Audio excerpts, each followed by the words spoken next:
International Energy Agency raised its forecast for global demand. The IEA says it sees signs the recession is bottoming out. Our next guest is bullish on oil prices in the long term, but says prices will likely dip in the short term. Here with more is David Moore, commodity strategist at Commonwealth Bank of Australia. Now, David, you expect oil to trade around, what, $80 a barrel next year? That's one of the most bullish forecasts according to a Bloomberg surveys. I mean, why are you so confident? Look, I think oil is likely to be supported as you move into 2010 by a number of factors. And our expectation is that sort of in the last quarter of 2010 we'll see oil around the $80 a barrel mark. Oil so far has proved much stronger over the past couple of months than most analysts had expected. Looking forward, I think as we move through 2010, the mentality of the oil market is likely to continue to evolve.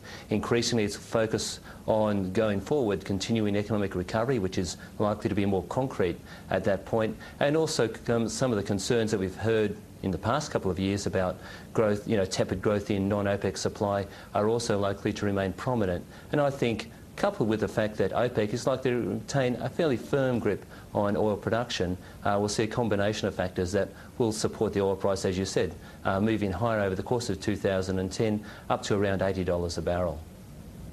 What's the key factor we should be paying attention to? Look, I think near term, we've got to keep a very close eye on inventories. As you said earlier, I think before we go higher, we're likely to go lower. And I think that the current oil market fundamentals do remain relatively weak. I think while we've seen some decline in US oil inventories in recent weeks, the overall picture still remains one of relatively high international oil inventories. And I think there's also some evidence that OPEC compliance with production targets is starting to fray a little bit around the edges, possibly given the high oil price. And so those sorts of factors may cause a temporary dip in the oil price. The other thing is, I think oil, and in fact a number of the other commodity markets, are really already pricing in a V-shaped recovery. Our own expectation is that the pace of recovery is likely to be relatively gradual, and so there's plenty of opportunity for disappointment, I think, in the near term with economic data, particularly out of the United States and other developed economies, which may also cause some reversals in oil prices and commodity prices over the next few months. David, I want to talk about base metals right now. I mean, we've seen an advance in most base metal prices recently. You seem to suggest, though, we should be avoiding nickel. Why is that?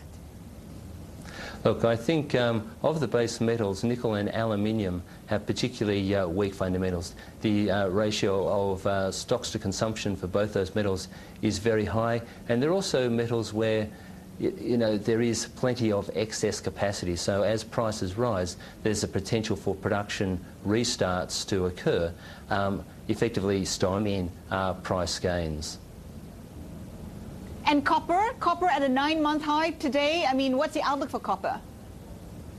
Okay, my expectation is actually that we might also see copper dip in the near term. There is obviously some momentum behind base metal prices at the moment, and so that might continue over the next week or so. But looking over, say, the next 3 months, my expectation would be that we may well see a dip in copper prices back into the 4,000s type range. And the reason for that is that I think we'll be moving into a seasonally less robust period of copper demand. I think that we're likely to see the rate of China's imports of copper, which have been extraordinarily strong in recent months, start to subside. We might start to see inventories creeping higher again. And I think if those combination of factors did occur, we'll see copper move lower, at least temporarily. Okay, David Moore, Commonwealth Bank of Australia, thank you so much for your insights today.